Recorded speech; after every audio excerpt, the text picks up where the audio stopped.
Imbattable. Invincible. Intouchable. Quels que soient les mots utilisés, Sébastien Loeb avait outrageusement dominé le Tour de Corse 2005. 12 victoires de spécial sur 12 à domicile, le sommet de la saison pour le Français. Mais cette année, il sait qu'il va avoir du fil à retordre avec Marcus Gronholm. Je crois que cette année, ça va être plus dur de remporter toutes les spéciales. Mais bon, je l'ai fait l'an dernier, pas besoin de recommencer. Je vais me battre pour la victoire. Je sais que Marcus a été très rapide en Espagne. Ici, ça va être une grosse bagarre.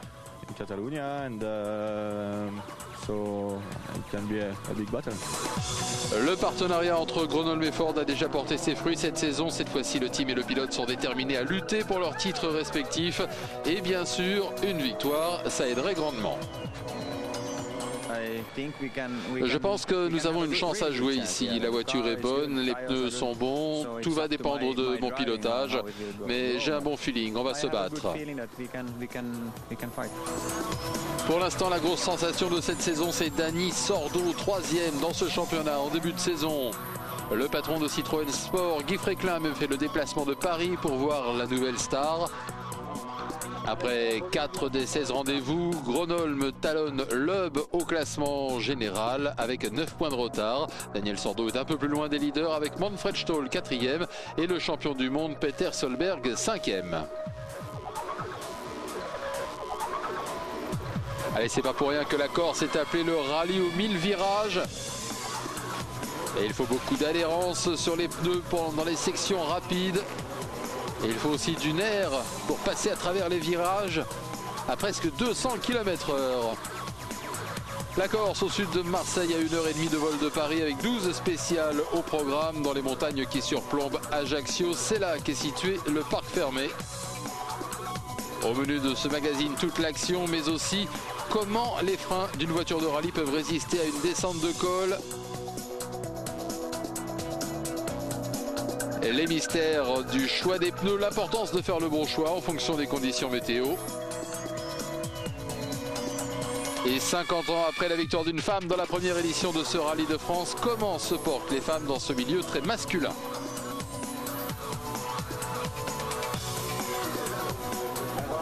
Et c'est bien un homme qui est au centre de toutes les attentions au départ de cette première spéciale. Il sort d'une victoire sur asphalte en Espagne. Encore une fois, c'est de l'asphalte, mais c'est totalement différent.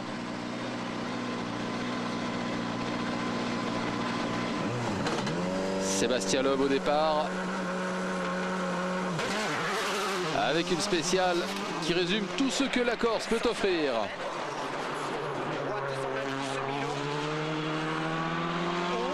Des routes avec de longues épingles à cheveux, en aveugle la plupart du temps. Sur droite à fond, sur attention, gauche 45, ferme 90 Milon. Et droite 90 au plus Milon. Des routes étroites qui traversent des villages entre deux hauts murs d'enceinte. Et même si tout le rallye est couru sur asphalte, les sections n'ont pas toutes le même niveau d'adhérence. Par endroits, l'asphalte est très abrasif. Résultat, les pneus s'usent très vite. Sur gauche à fond, ouvre et ferme 130 bon Milon. Un rallye extrêmement exigeant qui demande une grande précision.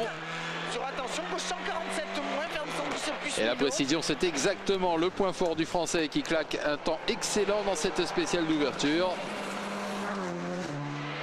Et une fois de plus, Sébastien Loeb va être extrêmement difficile à battre.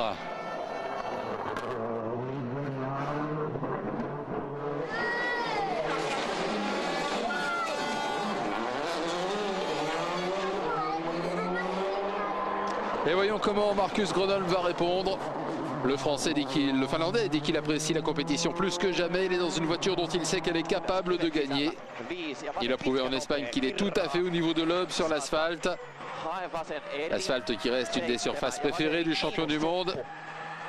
On arrive au premier intermédiaire, on va pouvoir comparer les deux temps, 13 km et 2 dixièmes de seconde d'avance. Un départ fabuleux pour les deux pilotes. Et la spéciale est longue de 33 km. Attention, c'est loin d'être fini.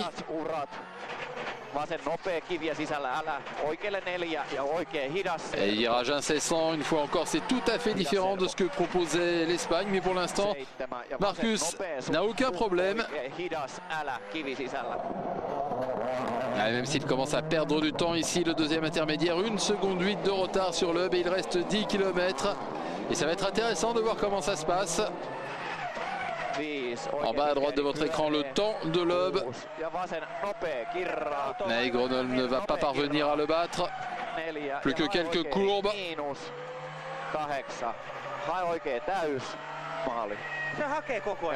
Ça discute ferme dans la voiture pour savoir où on a pu perdre ce temps. 8 secondes 3 d'écart. Alors, que s'est-il passé dans ces 10 derniers kilomètres? Marcus, les intermédiaires étaient bons, mais sur la fin, tu lâches 8 secondes 3. Ouais, je sais pas, la voiture est très nerveuse en permanence. Je sais pas, il va falloir tenter de voir ce qui ne va pas.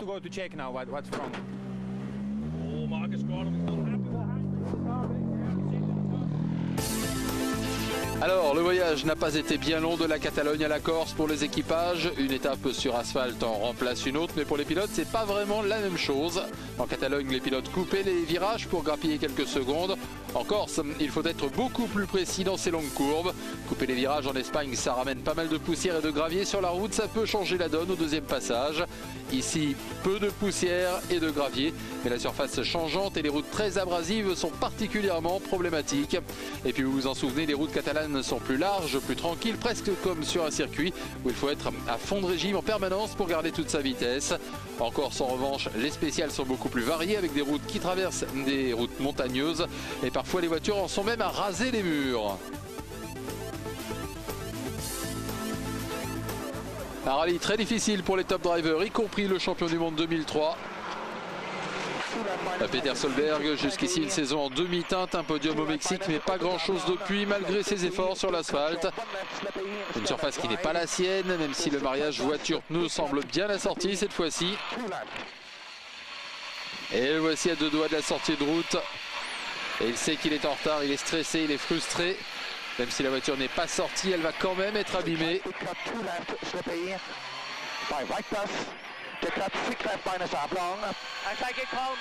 Ouais, j'y vais mou à cause de l'échappement, ok. Vous l'avez entendu, Peter le dit à son copilote, il va devoir mettre la pédale douce jusqu'à la fin. Il perd de la puissance, l'échappement est touché, résultat, il lâche presque 1 minute 30. Franchement, c'est pas croyable, hein. Je sais, je vois bien. Et vous aussi, vous voyez la trace d'impact avec la bordure sur cette portion si étroite. Et un agacement manifeste de Peter qui refuse de parler à nos reporters en cette fin de spécial. Alors si même un champion du monde peut se faire avoir, qu'est-ce qui va arriver au petit jeune Matthew Wilson? Il vient ici pour la première fois, mais il sait que c'est un rallye où il faut être très très précis.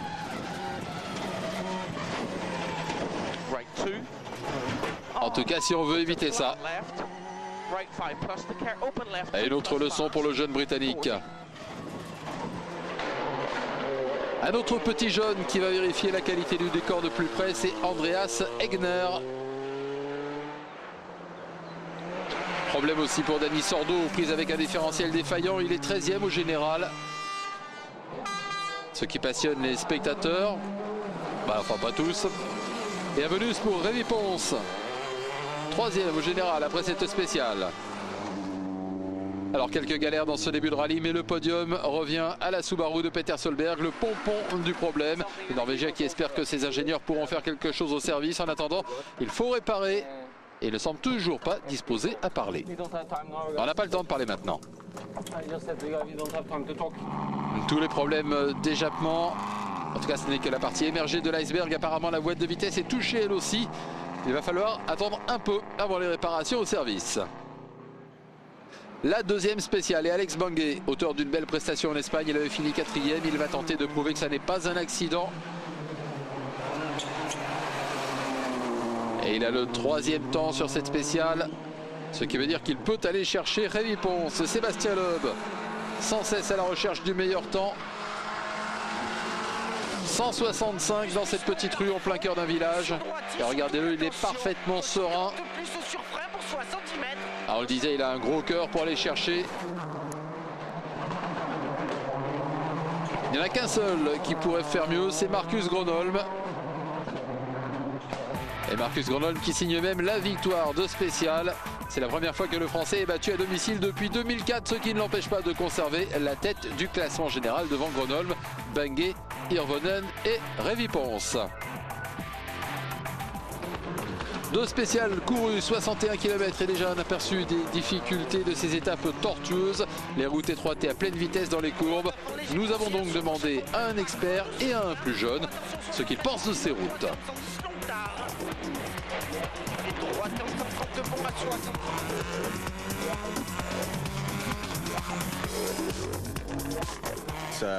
C'est très rapide, il faut vraiment rester concentré en permanence. Ça part à droite, à gauche, à droite, à gauche. Pour le copilote aussi, il faut rester dans le rythme tout le temps. Une étape de 36 km où la plus longue ligne droite fait 120 mètres, ça oblige à rester très concentré. Il y a plein d'endroits où tu peux te planter, des passages étroits. C'est un baptême du feu de toute façon. Est-ce que vous vous rendez compte que vous passez à quelques centimètres des maisons très solides dans les villages?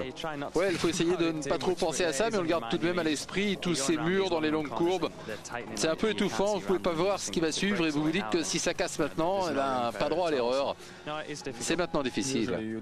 En général, il n'y a rien sur les bordures, mais ici, il faut rester concentré dans toutes ces courbes. À chaque seconde, tu ne peux pas perdre ta concentration un seul instant. Alors est-ce que ce comportement calme et relax des deux hommes est simplement une façade ou est-ce qu'ils sont vraiment calmes? Relativement calme, sauf en cas de bourde comme heurter un pont. Là évidemment les pulsations montent très vite je pense. Ouais, moi aussi des fois je ne suis calme qu'en apparence. Et pour l'instant il va pouvoir rester calme au service à Ajaccio. Petite balade dans la ville à vitesse réglementaire. Avec même un peu de temps pour nettoyer la voiture. Toujours du monde à la terrasse des cafés dans une atmosphère paisible. Même si la météo a la réputation d'être imprévisible, tout va bien pour l'instant de ce côté-là. Quant à Peter Solberg, il n'a pas vraiment le temps d'apprécier le calme, pas plus que ses mécanos, pour réparer et changer la boîte de vitesse.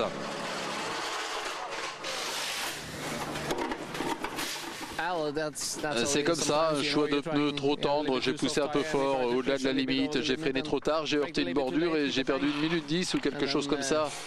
Et en plus il faut que je cale sur la ligne d'arrivée, panne de démarreur.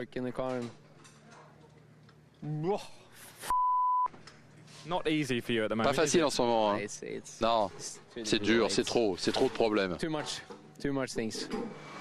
Une fois le service terminé, il va falloir se mettre en route pour la 3e spéciale. Tranquillement, on est quand même en Corse, faut pas s'énerver.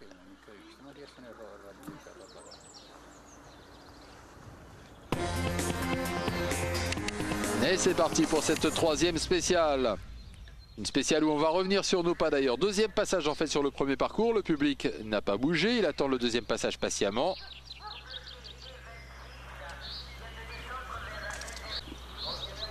Gauche 120 bon ouvre et ferme 110 plus pas corde.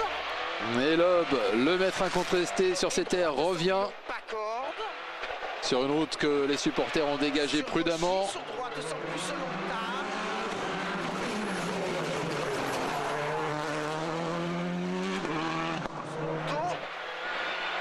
Et attention, gauche 155, ferme 120 bon, vraiment pas corde. Et droite 120 bon. Droite 120 bon et droite à fond. Allez. Et Sébastien à l'attaque dans les dernières boucles. Un excellent passage pour le pilote Citroën. Et on va voir si ça suffit pour contenir les assauts de Gronholm. Je le sens qui revient, alors je donne tout ce que je peux. J'ai bien piloté avec un bon choix de pneus, tout va bien. Loeb qui continue à tout donner, Gronholm qui approche de la ligne d'arrivée. Il s'est plaint un petit peu plus tôt de problèmes de frein, alors on va voir si ces problèmes ont été résolus. Le temps de Loeb à battre. Et non, il est de nouveau battu, Gronholm. 8 secondes de retard au premier passage. Et là ça va être encore pire pour le Finlandais. 10 secondes 6 de retard, il glisse au classement par rapport à Loeb. je comprends pas. Je comprends pas. Aucune idée de ce qui se passe. Marcus surpris par la différence de performance dans la section intermédiaire. Il avait alors le parcours à sa main, mais une fois de plus, c'est sur la fin que tout s'est gâté. Et le patron de Ford, Malcolm Wilson, prétend que c'est un problème de confiance. Marcus n'aime pas cette dernière partie de la spéciale, ce qui fait qu'il n'est pas aussi agressif qu'il devrait l'être. Et le mental, c'est tout ce qui fait la différence dans ces parcours incroyables.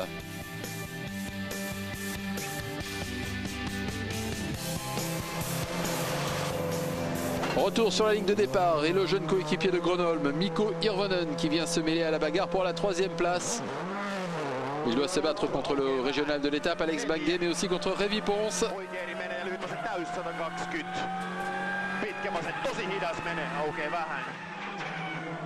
Mikko sur le parcours et il n'y a que 8 secondes 2 entre les 3 hommes. Pons est déjà sur la spéciale. Et ses temps ne sont pas vraiment encourageants.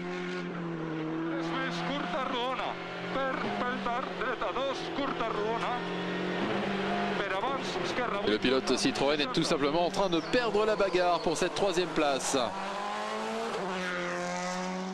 Ce qui veut dire que ça va être une lutte à 2 maintenant. Bangé se rapproche de la ligne d'arrivée. Il donne tout pour s'accrocher à cette 3e place. 6 droite 110 Torres, sur tard gauche 80. 6 droite 80 bon sec.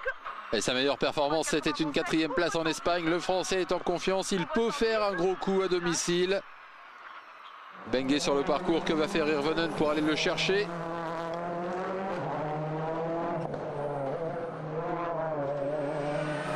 Le Finlandais était en retard de 6 secondes avant cette spéciale de 33 km et pour l'instant les intermédiaires sont bons.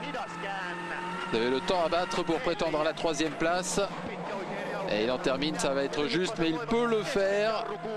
Les derniers virages, ça va être très très juste.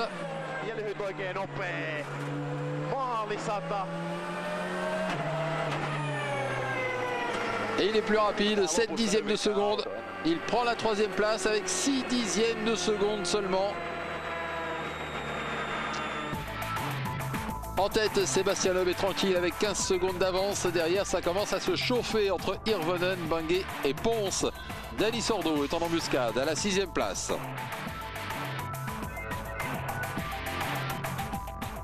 Pas de changement donc dans le top 2 sur la 4e spéciale, mais derrière Alex Bangé reprend la 3e place. Il avait annoncé qu'il sauvegardait ses pneus pour cette spéciale. Apparemment il a bien fait, il termine la journée avec 8 secondes d'avance sur le Finlandais. Dani Sordo, il a résolu ses problèmes de différentiel. Il confirme sa forme fantastique en 3 spéciales. Il est remonté de la 13e à la 5e place et il passe même Revi Pons. 7e place pour Jari-Matti Latvala, une belle perf pour lui. Il est privé de Stobart, VK Ford. Sa meilleure perf, c'est une 10e place, alors il va bien sûr essayer de faire mieux. Manfred Stoll qui cherche à revenir, il est 9e, il vise clairement le top 6.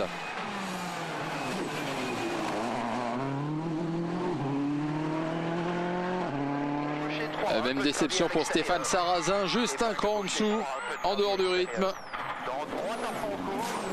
Et ce tête à queue applaudi par le public. Chris Atkinson. Lui, il a eu des problèmes encore plus sérieux. Échappement cassé, la transmission en surchauffe, plus moyen de changer de vitesse.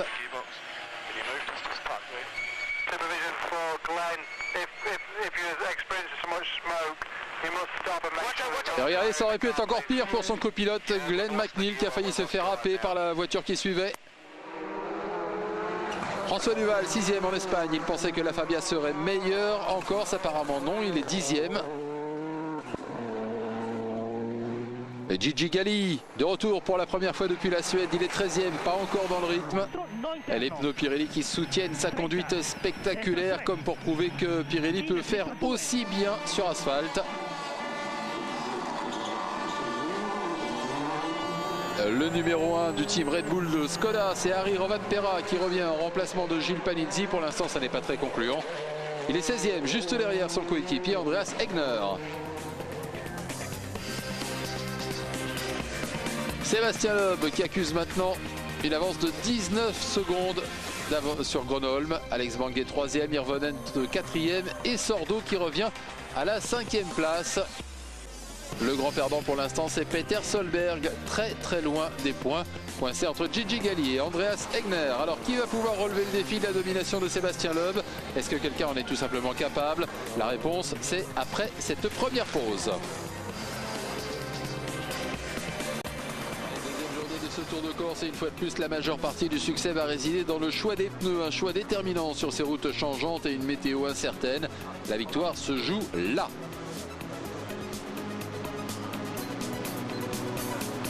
Beaucoup de pilotes ont reconnu avoir fait un mauvais choix avec des spéciales plus larges et plus rapides à venir. Le choix va être critique cette fois-ci. Sur l'asphalte, le choix naturel, ce sont les slicks pour une meilleure adhérence, mais pas mal de facteurs entrent en jeu. La météo tout d'abord, la température à la surface de la route. Et il faut aussi calculer le nombre de kilomètres à venir avant de changer de pneus. Les slicks, on le disait, offrent une meilleure adhérence avec la surface. Et si c'est humide, on rajoute quelques rainures qui dispersent l'eau à l'intérieur de la roue, ce qui fait qu'il n'y a pas de perte d'adhérence sur ces routes glissantes ou humides. Et si ça s'aggrave encore, on passe en intermédiaire. Avec des pneus très différents qui dispersent l'eau beaucoup plus sur les deux côtés et derrière la voiture.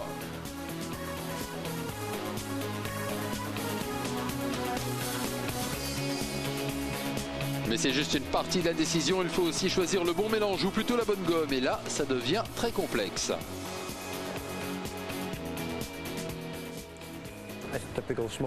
La Corse, c'est une petite île très montagneuse avec de gros changements de température et les risques de pluie en montagne. C'est toujours le risque ici en Corse. Tous les ans, c'est pareil.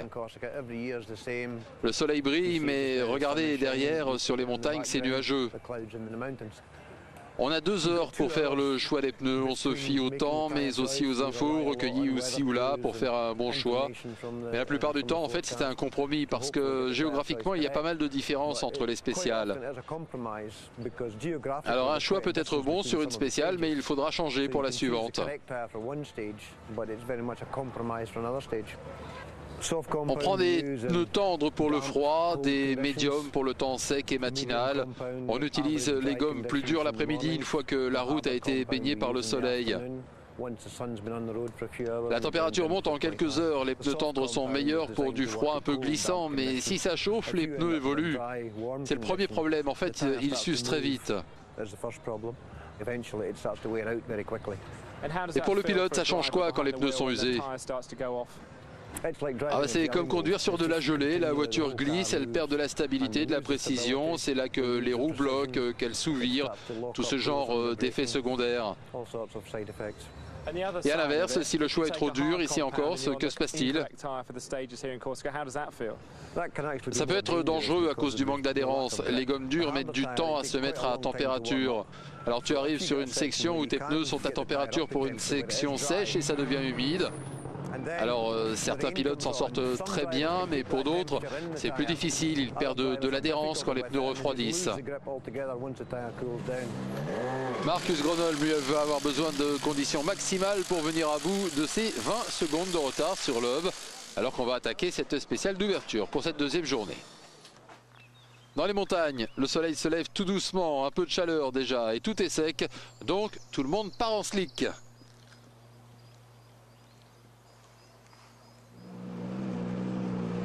Et un des premiers dans ces conditions, c'est le jeune Matthew Wilson.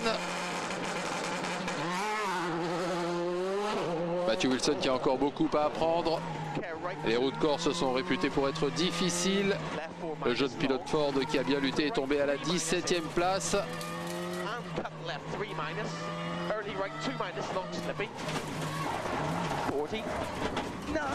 Et là voilà l'erreur de l'anglais, apparemment il s'est retrouvé sur du gravier et il est parti tout droit, pas moyen de repartir.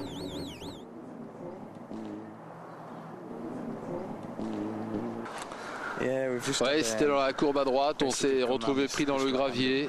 Vous voyez, juste à l'intérieur du virage, je pense que la courbe est plus longue que ce qu'on avait sur nos notes. On a été un peu trop fort, on s'est retrouvé pris dans le gravier comme vous avez pu le voir. On a eu de la chance finalement, on est juste resté coincé dans les arbres.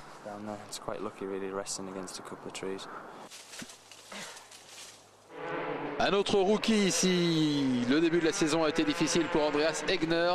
Il attaque la journée 15e. Et il n'y a pas que les arbres et la montagne à négocier. Il faut aussi faire très attention aux traversées des petits villages.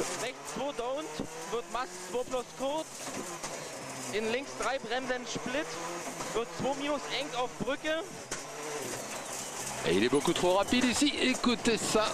Oh là là, ça sonne pas bon ça. Il va tenter de contrôler la voiture. Mais c'est peine perdue. Il a endommagé la roue arrière droite et ça va être une nouvelle déception pour le pilote Skoda. La Fabia est sérieusement touchée et c'est fini pour lui aujourd'hui.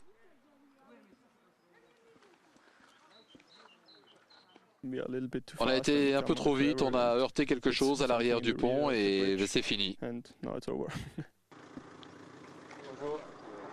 Et fini aussi pour Madvala. Il a perdu une roue dans un incident, il a l'air plutôt tranquille maintenant que tout ça est derrière lui. Dani Sordo, 5e et qui continue son incroyable remontée après ses problèmes techniques. Il revient sur les deux pilotes en bagarre pour la 3e place. Bengay et Mikko Hirvonen. Et malgré cette bonne perf, il n'est pas entièrement satisfait, Dani Sordo.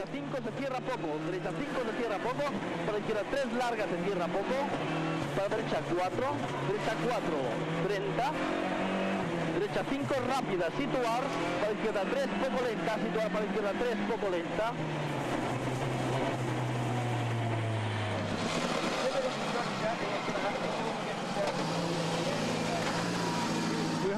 On a eu un problème avec les freins à la fin de la spéciale et c'est très dur pour les pneus, c'est très long, sans adhérence. Le final est très dur avec de gros problèmes de freins.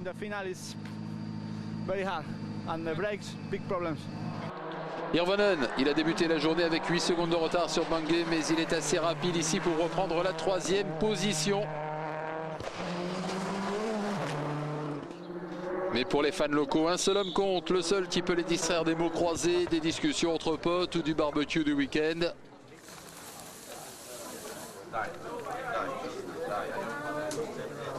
Et cet homme, pas besoin de vous dire qui c'est, cet homme qui fait le titre des journaux, eh bien c'est Sébastien Loeb.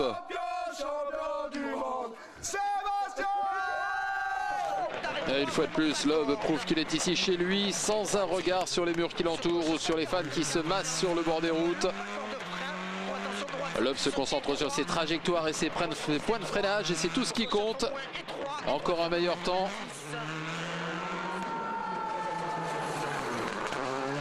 Et ça va faire 4 victoires de spécial pour Sébastien.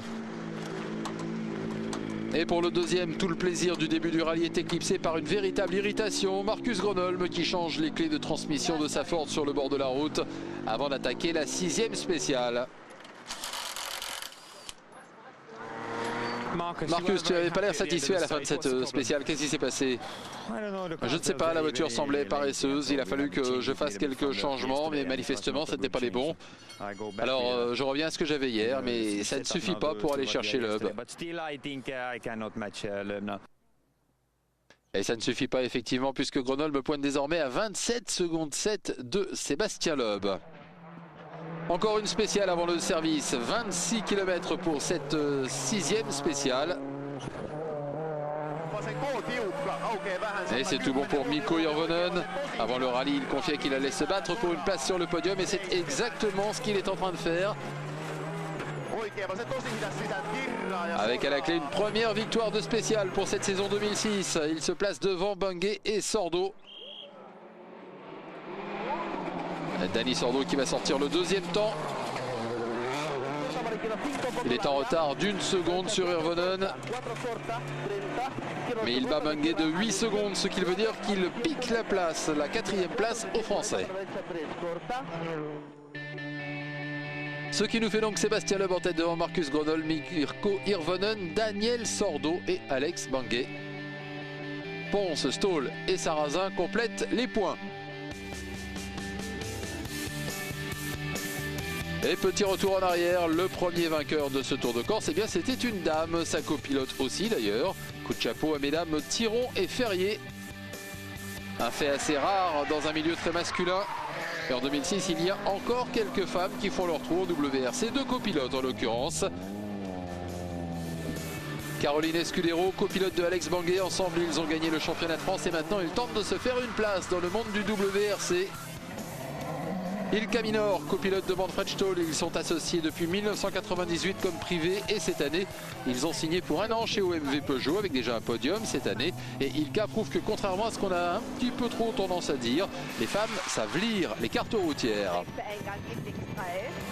Plus surprenant, on compte aussi des femmes parmi les mécanos. Chez Subaru, elles sont 2, rien que pour la voiture de Chris Atkinson. Une d'entre elles est une ancienne esthéticienne et elle a radicalement changé de branche.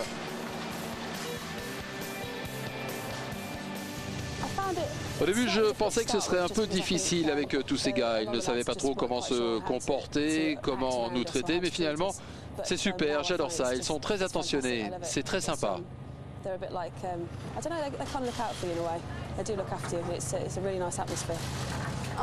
Moi je m'occupe de la partie arrière droite pour ce rallye. C'est la même chose depuis 2 rallyes. Il faut tout surveiller sur cette zone. Bien vérifier que rien ne va de travers, pas de surchauffe, pas de casse.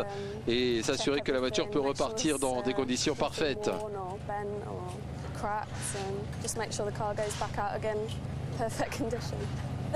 Il y a beaucoup de pression, mais on sait à l'avance ce qu'il y a à faire sur la voiture. Il y a toujours des incertitudes tant que la voiture n'est pas arrivée à bon port.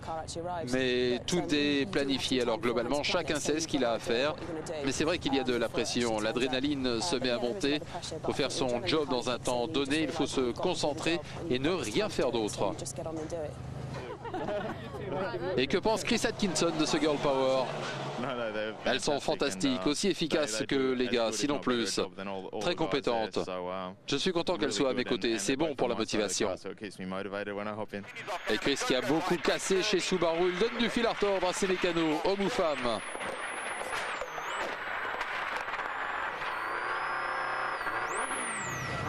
Est-ce qu'il vous remercie à la fin des rallyes?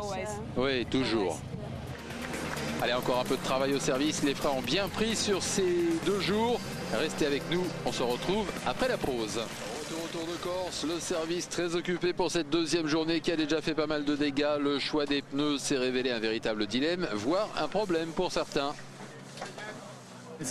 C'est très dur pour les freins. On est tout le temps sur les freins avec de longues spéciales et de grosses descentes.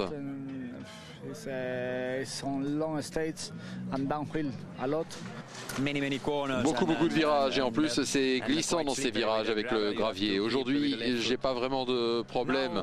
En fait ça doit être ma vitesse qui ne va pas. Et un autre qui n'a aucun problème, que ce soit avec les freins ou le reste, c'est bien sûr Sébastien Loeb. Je ne suis pas aussi dur avec les freins que peuvent l'être d'autres pilotes. Quand Duval était dans l'équipe, il avait de gros problèmes de freins parce qu'il les usait beaucoup. Pour l'instant, pour moi, tout va bien. Est-ce que tu gères vraiment ça? Tu sens quand ça devient trop chaud qu'il faut ménager les freins? Non, j'y pense pas vraiment. Ta technique est parfaite? Pour le moment, tout va bien.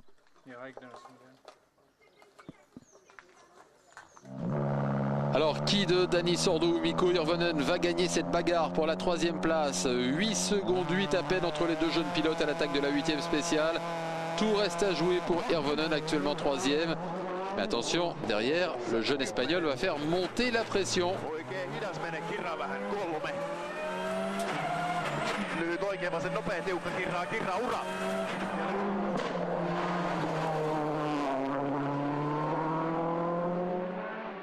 Sordo déjà sur le parcours et il semble revigoré tout comme Loeb. Il a gagné le championnat junior, il a été formé à l'école de Citroën et tout comme Loeb, il adore l'asphalte.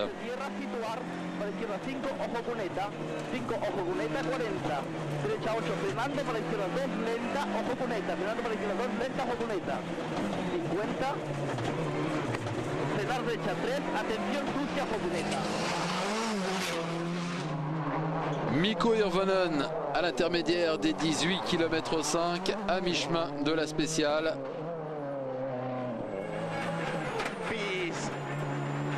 Le temps à battre s'il veut se maintenir en 3e position à l'abri de Sordo.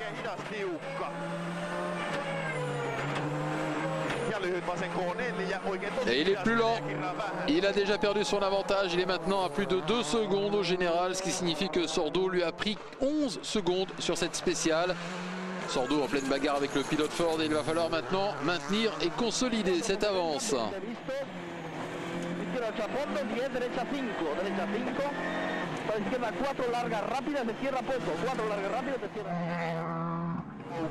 De retour avec Mikko Hirvonen qui tente de répondre à la charge de Sordo.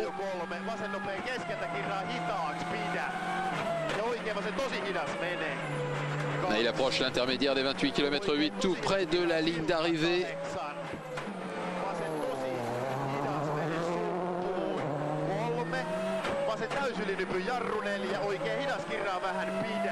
Et voici son temps. Et maintenant on va pouvoir comparer les trajectoires des deux hommes. Vous le voyez, ils sont au coude à coude. Ce sont leurs positions au général après 210 km. Ils restent très proches. C'est tout simplement incroyable de les voir aussi proches. L'intermédiaire et Hirvonen qui a repris du temps. Mais Sordo est toujours en tête pour 1/10 de seconde. Et l'Espagnol en termine première réaction. La spéciale est très dure pour les freins, les voitures, les pilotes. C'est incroyable.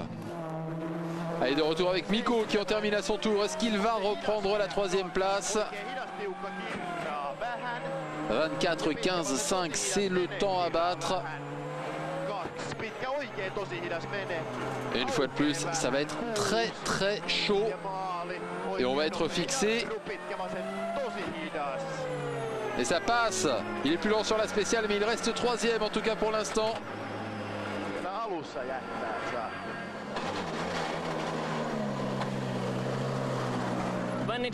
Quand c'est tortueux et étroit comme ça, je peux pas faire grand chose. Danny a pris 10 secondes au début de la spéciale. J'ai essayé de revenir, mais il nous faudrait une route plus large pour revenir. Maintenant, j'attends les portions plus larges pour reprendre du terrain. Tu te régales? Ouais, c'est très sympa, mais je déteste perdre. Alors il va falloir attaquer un peu plus. Et lui aussi déteste perdre, mais pas de souci de ce côté-là. Sébastien Loeb, bien sûr, vous l'avez reconnu, il remporte la spéciale. Et il bat Gronholm une fois de plus sur cette 8e spéciale, ce qui porte son avance à presque 40 secondes. Dans le même temps, son coéquipier Danny Sordo poursuit sa charge infernale. Et dans cette 8e spéciale, il surclasse Hirvonen. Et il prend enfin cette 3e place. Vous vous en souvenez, il a déjà gagné une spéciale. Impressionnant pour un pilote si jeune.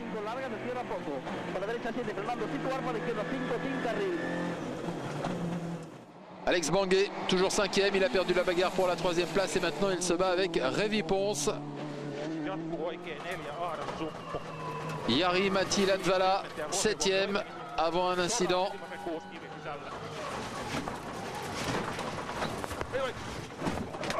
Et voilà, triple bang avec sortie de route. Et le jeune homme qui semble d'ailleurs un peu sonné. Regardez, il est sur une mauvaise ligne. Il heurte la bordure et il ne peut rien faire pour rattraper la situation. Et l'abandon. Une fin décevante pour ce qui apparaissait prometteur. Et il n'est pas le seul à avoir des ennuis. Regardez, François Duval, le Belge, aux prises comme souvent avec ses freins. Il est 13e. Enfin, il était 13e avant ce petit tout droit. Pas moyen de négocier le virage et il part dans le décor. Alors, Sébastien Loeb avec presque 40 secondes d'avance maintenant sur Marcus Gronholm et Danny Sordo qui montent sur le podium au détriment de Mirko Hirvonen.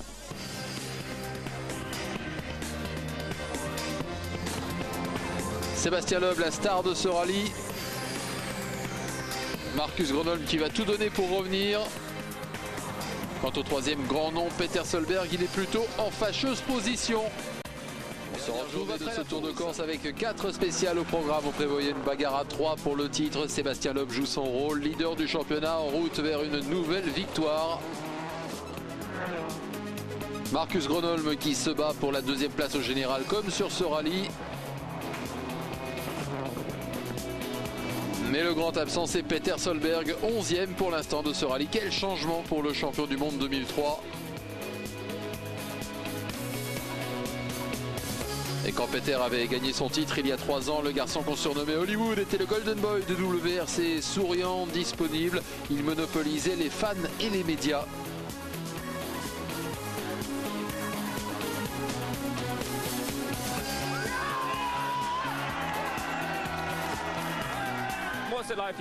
Quel effet ça fait? D'habitude tu es submergé par les journalistes et les fans, là tu es tout seul, ça doit être étrange. Ouais, c'est très tranquille, reposant, mais j'espère quand même que ça va revenir en Argentine. Tu dois quand même aimer qu'on t'interviewe, ça prouve que tout va bien. Ah, normalement oui. Quels sont les problèmes que le team doit résoudre avant le prochain rendez-vous sur asphalte en Allemagne? Comment apporter des solutions?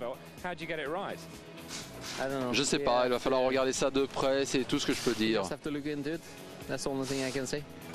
le moment le plus dur de ta carrière? C'est très dur. Allez, encore une belle matinée, même si Solberg n'est pas vraiment en mesure de l'apprécier. C'est dur de rester motivé quand tout va mal.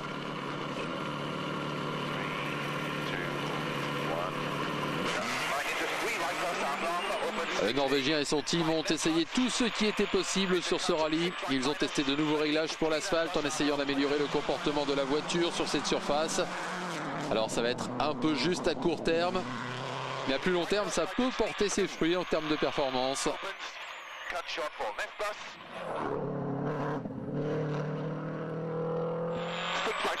Et Peter, malgré une frustration évidente et normale, continue à se battre comme un vrai pro. Il ne veut rien lâcher.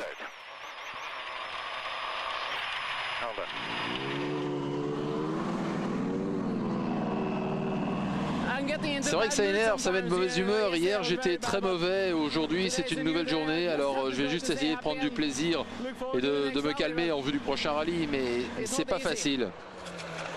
Dani Sordo, il positive lui aussi dans sa bagarre avec Mikko Hirvonen pour la 3e place. Il attaque la journée avec 5 secondes d'avance sur le Finlandais et tout risque de se régler sur cette spéciale de 24 km.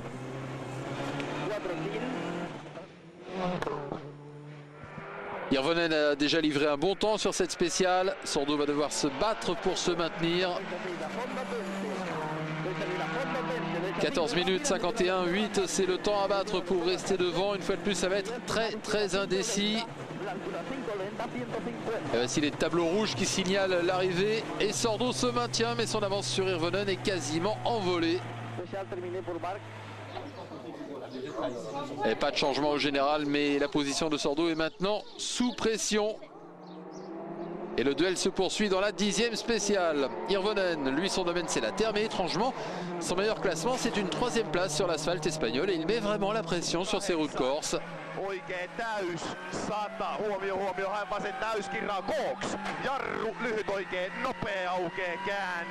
Alors on le sait, hein, Mikko il adore la castagne, pour lui c'est ce qui fait le sel du rallye et là il est servi avec de nouveau un très bon temps.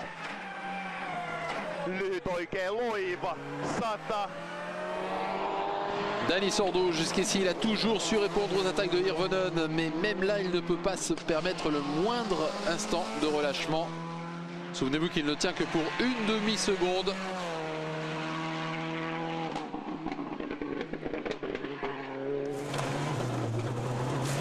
Et une petite section bien tortueuse pour terminer cette spéciale. Belle bagarre entre les deux jeunes Turcs du championnat, Dani Sordo et Mikko Hirvonen. On est ici avec l'Espagnol Dani Sordo, champion en titre junior WRC. Et la ligne d'arrivée. Mais un temps extraordinaire, ça va être dur, très dur à battre. Personne ne peut battre ça, sauf peut-être Hirvonen. En revanche, pas de stress, pas d'adrénaline pour son coéquipier Sébastien Loeb. Il ne prend aucun risque, au contraire, il négocie tranquillement les obstacles. Marcus Gronholm, pas vraiment la même super forme qu'en Espagne, mais il reste 2e. Alors, Loeb et Gronholm en tête, ça on le sait. Dani Sordo et Mikko Hirvonen pour la 3e et la 4e position. Là, c'est très serré.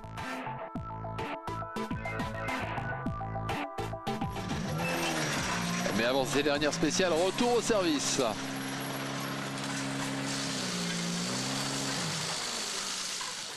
Alors Miko, ce jeune espagnol, pas si mal que ça, non? Non, il est très bon. Il pilote bien, il ne fait pas d'erreur, il est rapide. Ça va pas être évident de l'attraper. Mais sur cette 11e spéciale, Miko montre qu'il a encore de la réserve. Et il réduit l'écart sur Sordo de 2 secondes et demie à un peu plus de 5 secondes.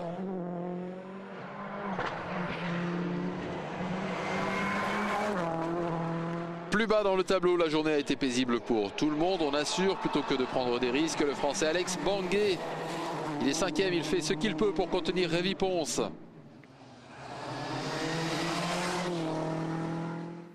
D'ailleurs, c'est Ponce et non Sordo qui est chargé de marquer des points pour Chronos Citroën.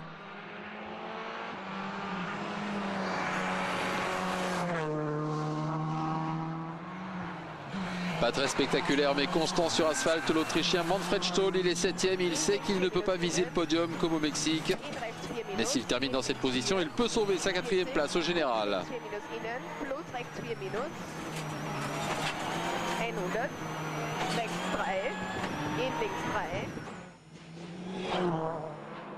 La première Subaru, celle de Stéphane Sarrazin, tout juste dans les points, le Français, moins en forme que l'an passé. Il avait fini 4e ici en Corse. Et les fans sont nombreux sur les bords de la route pour cette 12e spéciale, la spéciale finale. Pour suivre cette bagarre de la dernière chance pour Mikko Hirvonen. Il lui faut reprendre 5 secondes pour passer devant Sordo. Et on connaît assez le jeune Finlandais pour savoir que ce genre de situation lui convient parfaitement. Et surtout, il l'a dit, il déteste perdre. Oh, il tape dans le mur. Là, il repart, mais c'était tout juste. Et voilà qui pourrait bien mettre un terme à la bagarre. Fini les espoirs de 3e place. On revoit l'incident. Il est légèrement hors ligne. Il coupe et il rebondit pour aller se retrouver dans le mur opposé. Et regardez, il semble secoué, mais il termine l'étape tout de même. En tout cas, ça va lui avoir coûté du temps cette histoire.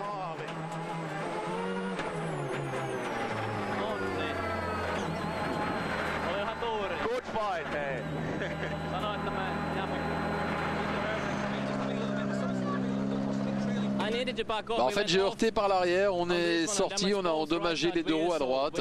Et quand on revoit la scène, on a vraiment eu de la chance sur ce coup-là. Ah, c'est vrai, on l'a vu, ils ont eu de la chance, un peu moins de pression donc sur les épaules de Dani Sordo. On a vu à plusieurs reprises sur ce rallye qu'il faut éviter les pièges, ces petits tas de graviers qui en ont sorti plus d'un ce week-end. Le temps à battre pour assurer sa position, ce qui semble quasiment sûr maintenant.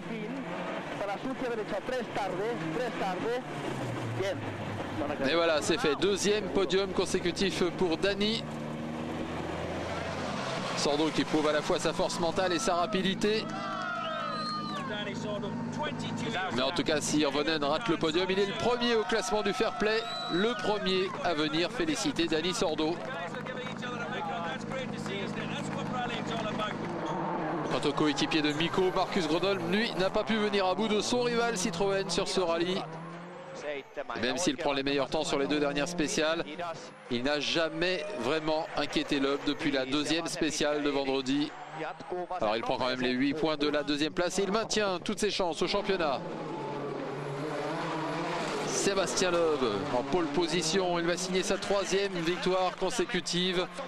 Et comme les 2 dernières années, ça va être très dur de lui résister. Encore un rallye superbe, difficile de ne pas admirer cette précision, cette vitesse. Et une nouvelle fois, Sébastien a conquis la Corse de la même façon impériale que l'an dernier. Il n'a pas gagné toutes les spéciales, mais ça, peu importe.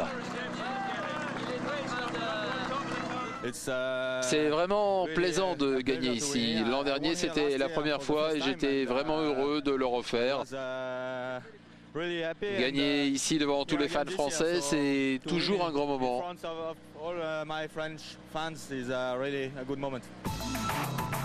Sébastien Loeb qui s'impose donc avec 29 secondes d'avance sur Marcus Gronholm, mais le podium est complété par Dani Sordo.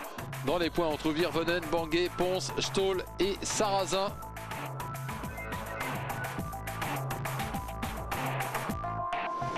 Et pendant le rallye, personne ne pouvait approcher Sébastien, mais maintenant il est ravi de laisser les fans et la presse s'approcher de lui.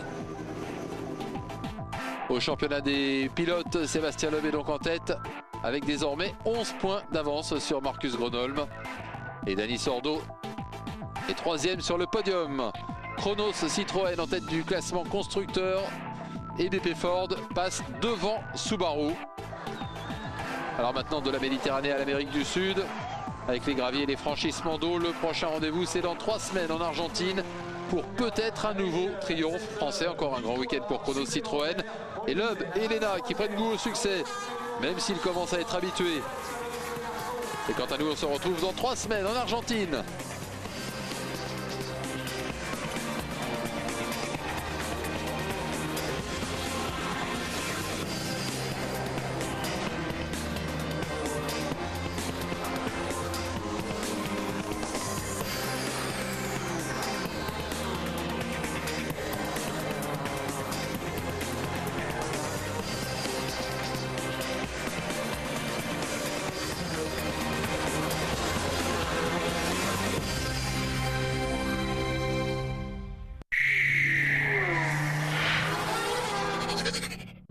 Prenez le contrôle du WRC avec les pneus BF Goodrich. Take control. Vivez les exploits du WRC avec les lubrifiants Total Activa.